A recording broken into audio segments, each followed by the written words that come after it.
Donc, le présent webinaire porte sur l'estimation des pertes financières dues aux risques auxquels une initiative peut être exposée. Il s'agit donc d'évaluer les pertes financières qui sont reliées aux risques et donc les risques les plus importants sont susceptibles d'être pris en compte plus sérieusement lorsqu'une telle évaluation est effectuée, et particulièrement par la direction qui est habituellement fort sensible aux questions financières. La méthode qui est présentée dans ce webinaire a été éprouvée dans le cadre de plusieurs projets et s'est avérée singulièrement précise en termes de prédiction des pertes financières. La méthode a depuis été automatisée, mais dans le but de présenter les concepts qui sont associés, elle est également accompagnée de gabarits qui sont disponibles avec le téléchargement du webinaire à partir du site de ITMPI. Avant d'entrer dans le vif du sujet, il convient d'introduire la notion de risque afin d'établir une base de compréhension commune. Et donc, comment définit-on le risque?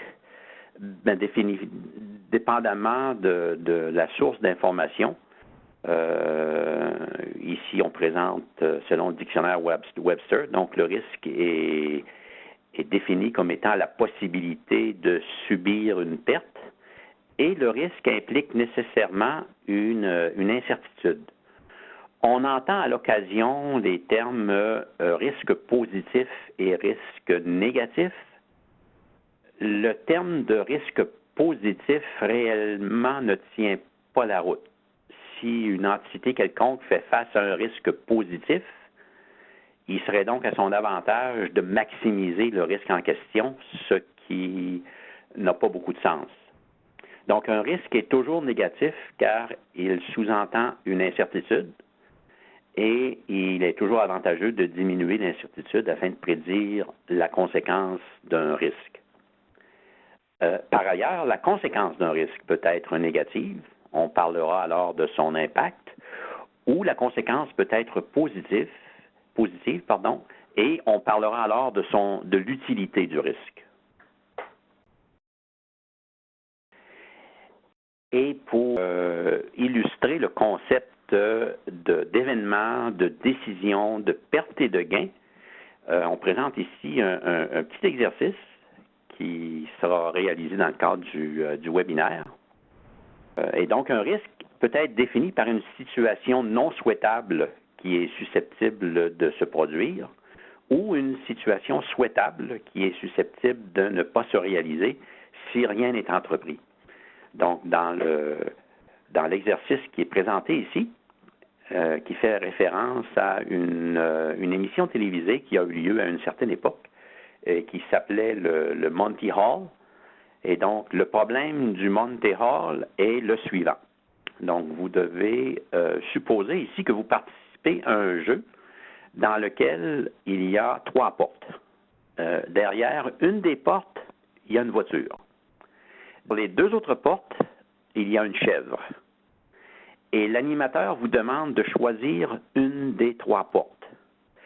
Par la suite, il ouvre une autre porte derrière laquelle il y a une chèvre. Et l'animateur vous demande alors de changer si vous voulez changer d'avis et de choisir l'autre porte ou si vous désirez vous en tenir à votre choix initial. Alors, dans ce cas, qu'est-ce que vous diriez, oui ou non? Est-ce que vous désireriez changer de porte, changer votre choix ou continuer avec le choix initial et pourquoi? Si on se fonde uniquement sur l'intuition, d'ailleurs trompeuse, on pourrait dire que choisir une autre porte ne résulterait en aucun gain car les chances apparaissent comme étant égales de gagner la voiture, soit 50% dans chaque cas. Donc, il reste 2 portes à ouvrir. Vous avez fait un choix et l'animateur vous demande si vous voulez modifier votre choix. Alors, l'intuition de 50% de chance est d'ailleurs fausse, comme on va le démontrer dans les diapositives qui suivent.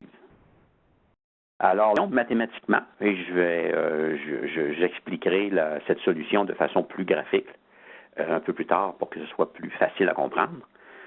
Donc, mathématiquement, on peut poser que X, Y et Z représentent les trois portes.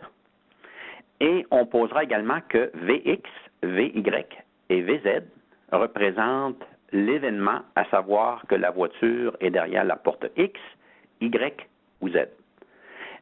Et de façon similaire, AX, AY et Z représentent l'événement, à savoir que l'animateur ouvre la porte AX, AY ou la porte X, Y ou Z. La probabilité de gagner la voiture est égale à la probabilité que la chèvre soit derrière la porte Z et la probabilité que l'animateur choisisse la porte Y, qui sera nécessairement 1, car il n'est pas à son avantage de choisir la porte derrière laquelle se trouve la voiture, plus la probabilité que la chèvre soit derrière la porte Y, et la probabilité que l'animateur choisisse la porte Z, qui sera nécessairement 1 pour la même raison que celle donnée précédemment. Donc, ceci est illustré par l'équation probabilité de gagner la voiture est égale à la probabilité de AY et CZ, plus la probabilité de AZ et CY.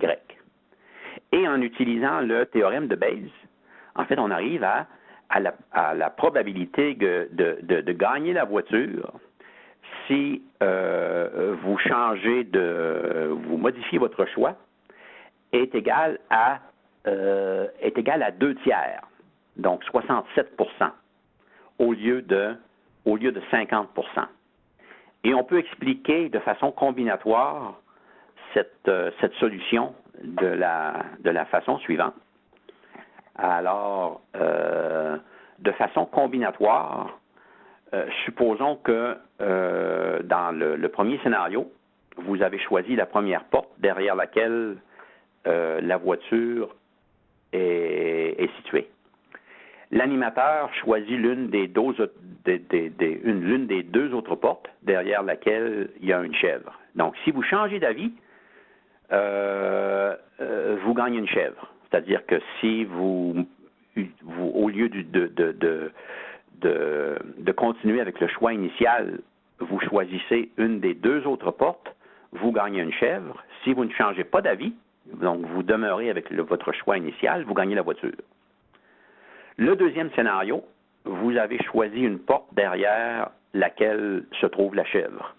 L'animateur choisit l'autre porte derrière laquelle se trouve la chèvre, l'ouvre, et si vous changez d'avis, vous gagnez la voiture. Si vous ne changez pas d'avis, vous gagnez la chèvre. Et finalement, le troisième choix, qui est d'ailleurs similaire, vous avez choisi une porte derrière laquelle se trouve la chèvre. L'animateur choisit nécessairement l'autre porte derrière laquelle se trouve la deuxième chèvre et l'ouvre. Si vous changez d'avis, vous gagnez la voiture, et si vous ne changez pas d'avis, vous gagnez une chèvre. Donc, en combinant les résultats de ces trois événements, vous pouvez voir que si vous changez d'avis, vous avez soit 2 chances sur 3 finalement de gagner la voiture. Continuons maintenant avec la définition formelle du risque.